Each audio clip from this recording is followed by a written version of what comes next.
Good morning everyone, welcome to knowledge account. আমরা দেখবো 2 মে 2026 এর ইম্পর্টেন্ট কারেন্ট অ্যাফেয়ার্স, তার সাথে সাথে রিলেটেড স্ট্র্যাটেজিকে। যেমন আজকের ফার্স্ট কোশ্চেন, 2026 সালে কোন ভারতীয় সংরক্ষণবিদ গ্রিন অস্কার নামে পরিচিত হুইটলি অ্যাওয়ার্ড জয় করেছেন? গ্রিন অস্কার নামে পরিচিত হুইটলি অ্যাওয়ার্ড পারভিন শেখ পেয়েছেন 2026 সালের জন্য। এটা সমগ্র বিশ্বে গ্রিন অস্কার নামে পরিচিত, গ্রিন অস্কার বলা হয় এটাকে। এই পারভিন শেখ, ইনি বোম্বে ন্যাচারাল হিস্ট্রি সোসাইটির সাথে যুক্ত। ভারতের নদী অববাহিকায় বসবাসকারী বিপন্ন ইন্ডিয়ান স্কিমার পাখি রক্ষার জন্য একটা কমিউনিটি ভিত্তিক সংরক্ষণ মডেল তৈরির জন্য এনাকে এই পুরস্কার দেওয়া হয়েছে। এটা একটা ইউকে বেসড চ্যারিটি সংস্থা দ্বারা বন্যপ্রাণী সংরক্ষণে অসামান্য অবদানের জন্য প্রদান করা হয়। এই পাখিটার বিশেষত্ব হচ্ছে এর উজ্জ্বল কমলা ঠোঁটের, মানে কমলা রঙের ঠোঁট, যেরকমটা তোমরা ছবিতে দেখতে পাচ্ছ। এরা জলে খুব কাছ দিয়ে উড়ে বেড়ায় এবং জল থেকে মাছ শিকার করে। এরা মূলত নদী, বালুচর এবং মাঝ নদীর দ্বীপে বাসা বাঁধে। বিশ্বে বর্তমান যত ইন্ডিয়ান স্কিমার আছে তার 90% বেশি ভারতেই বাস করে, প্রায় 3000 খানা।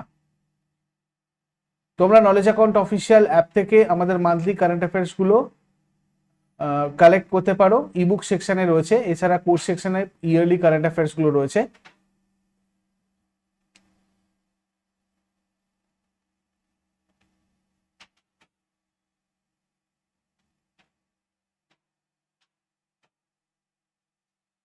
এরপরে কিউএস এক্সিকিউটিভ এমবিএ র্যাঙ্কিং 2026 অনুযায়ী ভারতের কোন প্রতিষ্ঠান শীর্ষস্থান অধিকার করেছে?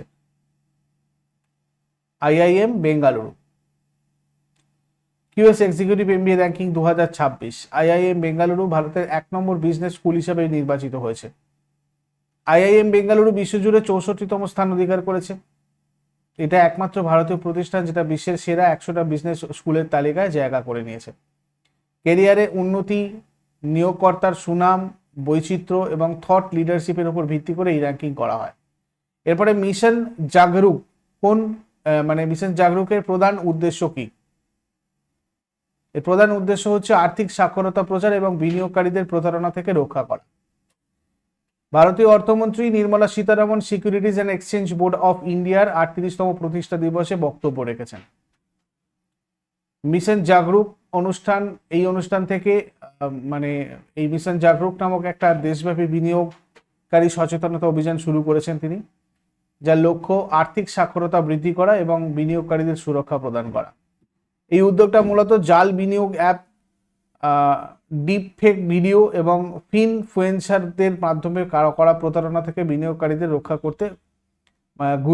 করার উপর গুরুত্ব দেয়। সেবি সম্পর্কিত গুরুত্বপূর্ণ তথ্যগুলো দেখে নাও। সেবির ফুল ফর্ম হচ্ছে securities and exchange board of India. প্রতিষ্ঠিত হয়েছিল এটা 1988-এ, কিন্তু 1992 সালে এটা সংবিধিবদ্ধ ক্ষমতা লাভ করে বা সংবিধিবদ্ধ মর্যাদা পায়। মুম্বাই সদর দপ্তর রয়েছে, চেয়ারপারসন তুহিনকান্ত পান্ডে, এবং প্রথম মহিলা চেয়ারপারসন ছিলেন সেবির মাধবী পুরীবুচ।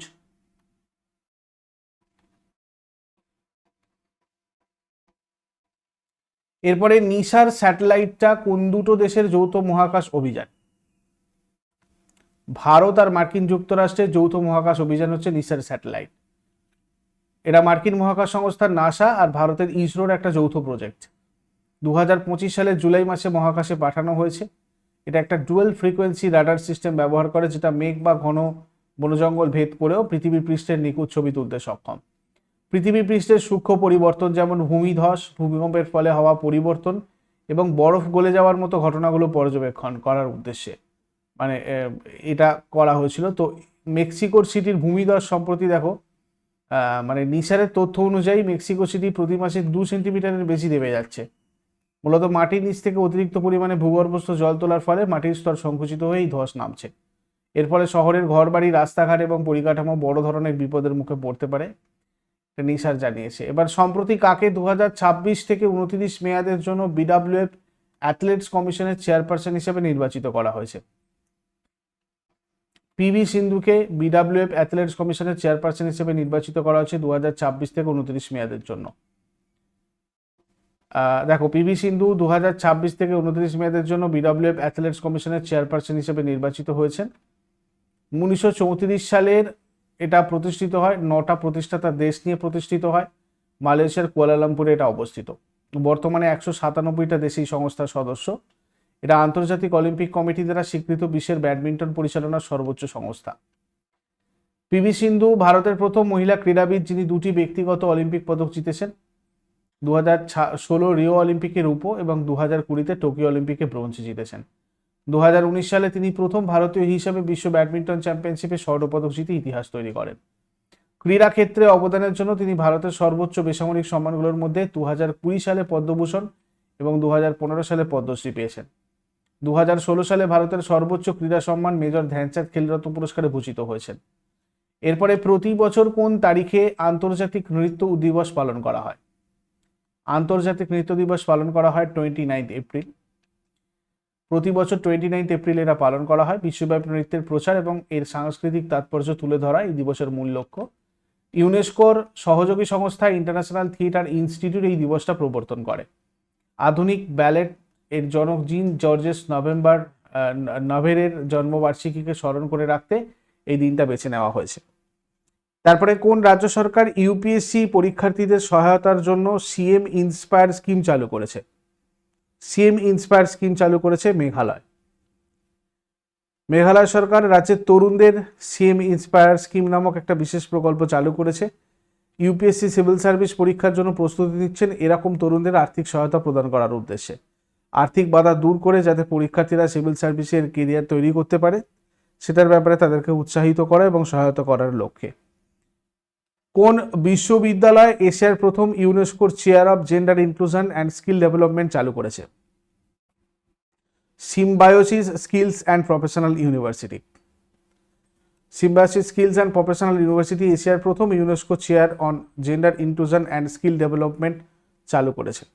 ইউনেস্কো সহযোগিতায় আয়োজিত একটা আন্তর্জাতিক সম্মেলনে জয়ন্ত চৌধুরী এই চেয়ারটা উদ্বোধন করেন।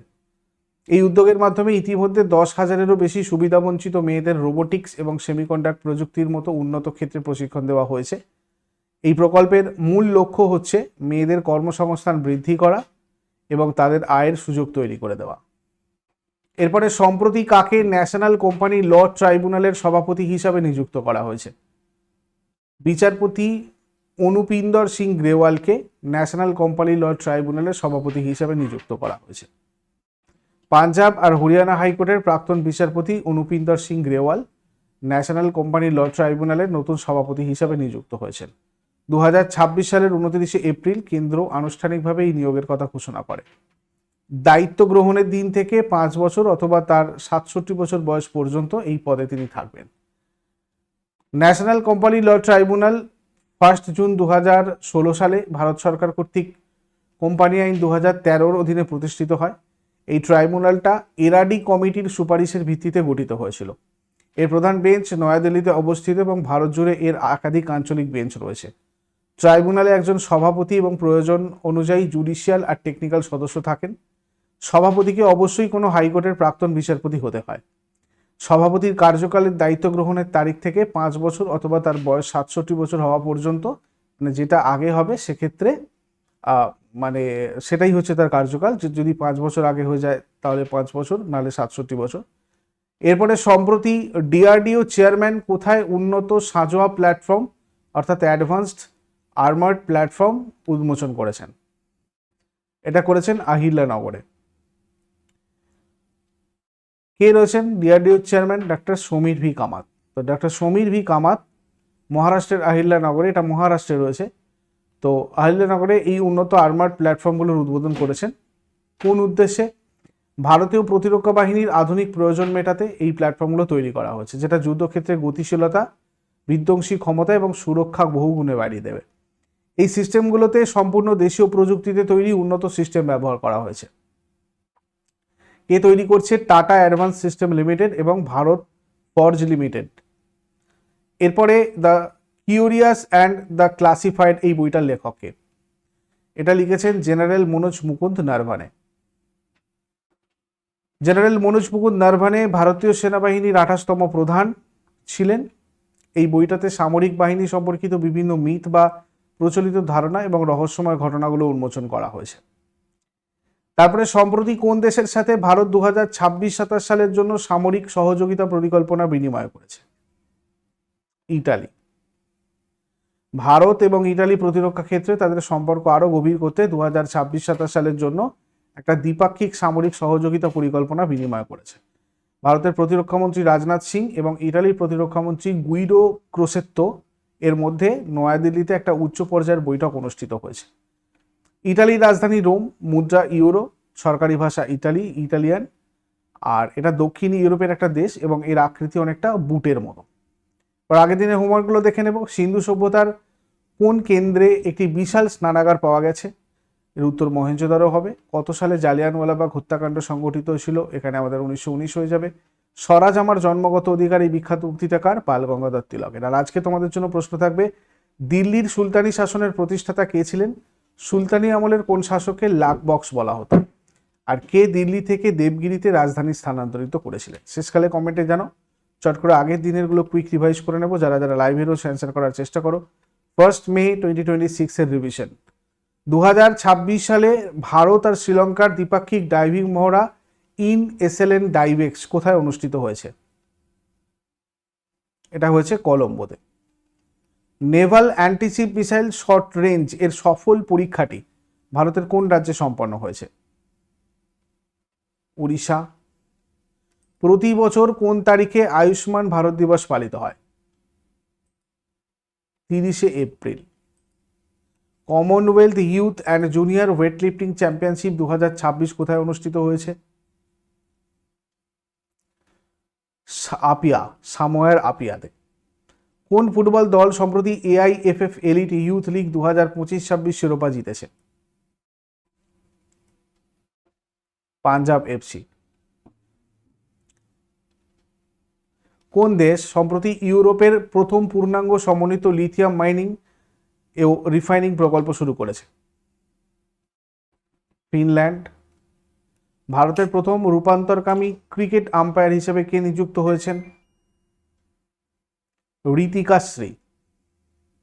কোন দেশ সম্প্রতি প্রায় 60 বছর পর তেল রপ্তানিকারক দেশগুলোর সংগঠক ওপেক থেকে বেরিয়ে যাওয়ার ঘোষণা দিয়েছে? সংযুক্ত আরব আমিরাত। সিপ্রির রিপোর্ট অনুযায়ী 2025 সালে সামরিক ব্যয়ের দিক থেকে ভারতের স্থান কততম? পঞ্চম। নতুন জলবায়ু লক্ষ্যমাত্রা অনুযায়ী 2035 সালের মধ্যে কত শতাংশ বিদ্যুৎ উৎপাদন ক্ষমতা অজীবাশ্ম উৎস থেকে আসবে? 60%। ভিসা সম্প্রতি কাকে ভারত ও দক্ষিণ এশিয়ার নতুন গ্রুপ কান্ট্রি ম্যানেজার হিসেবে নিযুক্ত করেছে? সুরেশ শেঠি। এগুলো ছিল আগের দিনের কোয়েশ্চেন। ইউজফুল বলে মনে হলে অবশ্যই সবাই লাইক করো, কমেন্ট করে ফিডব্যাক জানাও।